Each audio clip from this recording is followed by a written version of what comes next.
Hey guys, how you doing? I did a video on how we improve a long time ago, like 10 years ago, and nothing's changed. How we improve is the same. So what happens is we're very happy with our improvement. Everything's going well, we're progressing well, but then we hit a plateau. Here's our plateau here, and we're wondering what we're gonna do about it. Yeah, like what do I need to do? Yeah. And the answer is almost always technical improvement, right? It could be health and fitness and other things, but just looking at things technically, right? So, I'm fogging up here because I was running before. So anyway, you add a new thing, a new technique that's going to enhance your game, but it's not going to fit in, it's not going to integrate, and your game is not going to get better straight away. It's going to get worse, right? Yeah, like learning a new tennis stroke or learning anything new, when you add it to your existing game, it's going to change it for the worse. It's going to feel clunky. You got to learn the technique. You're trying to fluff around with it and make it work. You're trying to fit it into what you already do that's existing, that's working so well, but it's obviously not working well. That's why you've hit a plateau. The other guys on the mat have maybe figured out what you're doing and they're stopping it, and you need to do something. Yeah. So that new thing, when you add it like an ingredient to a cake, you don't know how it's going to affect it. You don't know how to put it together yet. And so you're going to get worse. So you're improving, you hit a plateau, you added something new, and then your performance drops.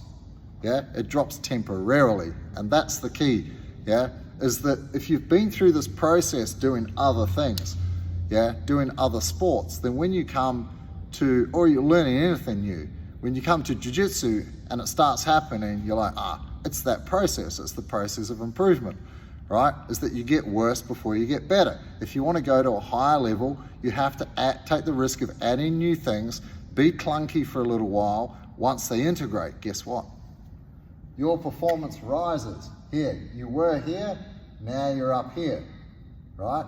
So it's not a straight line. And then the process begins again. You have this new thing, it's working so well, yeah, and then people figure it out again. And then what do you got to do?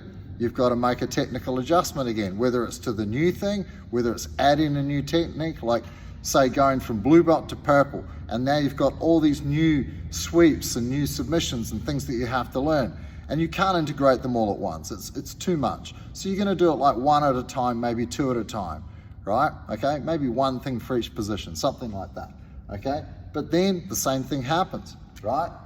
We've hit our new thing, yeah, we've plateaued, we add our new technique, what happens? It gets worse. We get worse, here like this, so that's a frustrating time. It's always frustrating being in this part here like this, yeah. Right? It feels clunky. Maybe you're getting tapped a lot. You're trying to practice a new armbar escape. You think it's going to work straight away? No, you're going to get caught all the time. Yeah, right? Nobody keeps track of what's happening in training. It doesn't matter who's tapping who. There's no result sheet on the wall. Yeah, right? So this is your chance. That's what practice is. That's what training is. It's the opportunity with people that you feel safe with to take risks like practice new things, and they're not going to kill you or break you or hurt you, right?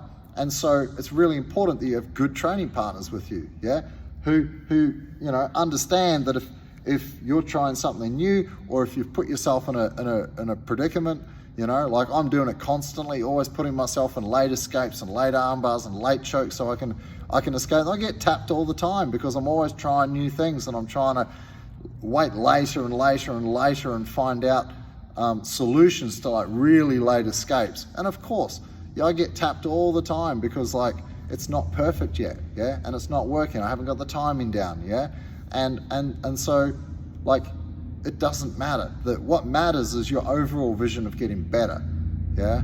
Not that you're temporarily worse, but are you better overall, yeah, than you were last year? Yes, you are. Are you going through a temporary phase at the moment where you're integrating new things and it's going to feel clunky? Yes, you are. Yeah. So this is where humility comes in. So are you humble enough, yeah, to put learning ahead of winning?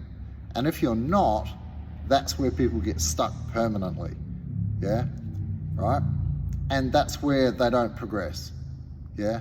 Is that maybe they're a higher grade in the club and they've got a little bit of an ego, they're not so humble, and they feel like they're defending their belt, they're defending their position all the time, and they can't be seen to lose, yeah? But that is the recipe for losing overall, yeah? Is that you have to understand in your heart, inside yourself, that when you're trying new things, that your reputation isn't at stake, your belt's not at stake, yeah?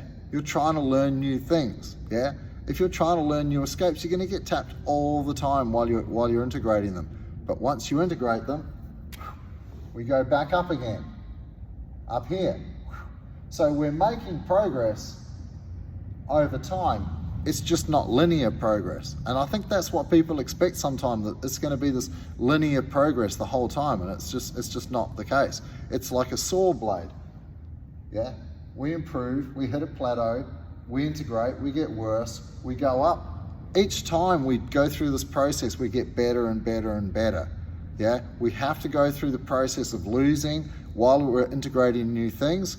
We have to have the humility to be able to accept that this is what we're doing, and that like the whole world's not watching us, people aren't judging us because of it, yeah? And our goal is to get better, right? So that's what we're doing, yeah? As we get worse, and then once we figure out how to integrate the thing, we go up, and we are getting better overall. It's just not linear. So if you're feeling a bit stuck, if you're feeling a bit frustrated, yeah, speak to your coach about it and see what needs to be done. Like which phase are you in here? Are you in the improvement phase? Probably not.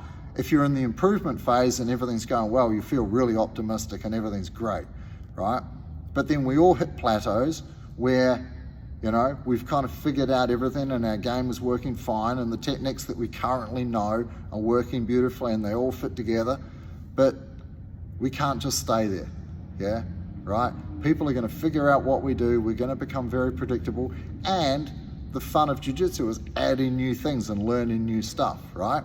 And so when we hit a plateau, that's what the plateau represents. It represents an opportunity to add something new. Something new has to change. And so when we do that, we have to understand, we have to have the humility that we're focused on learning, not winning. Yeah, winning will come, but in the meantime, this integration period, we're going to probably get worse. It's going to be a little frustrating, you know, it dents our ego a little bit, getting tapped on the mat by lower grades all the time.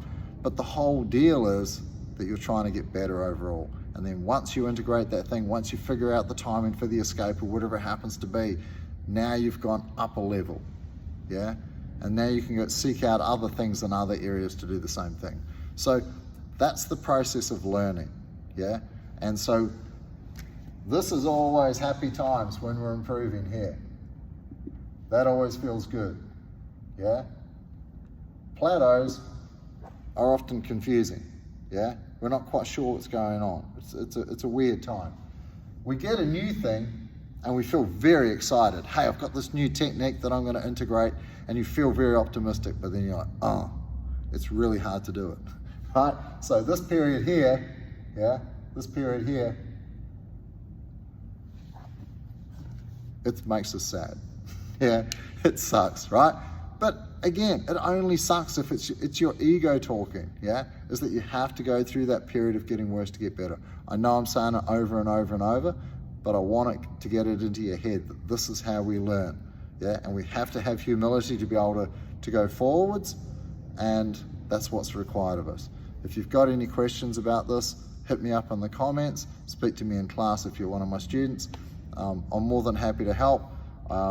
I think that I go over and above for my students to try and illuminate the path forwards, having walked the path before so many times, trying to make their life a little bit easier and to make it really clear and defined, like what they need to do to improve, to achieve the next grade, like where are they in their current grade, how they're doing with their mental and physical health, and even their relationships and their life outside the gym really impacts what happens inside here. You know, recently we've had a bunch of guys going through divorces and stuff like that, so of course, You know, they want to train a lot, but like mentally it's a difficult time. So I'm always checking in with them and making sure they're okay.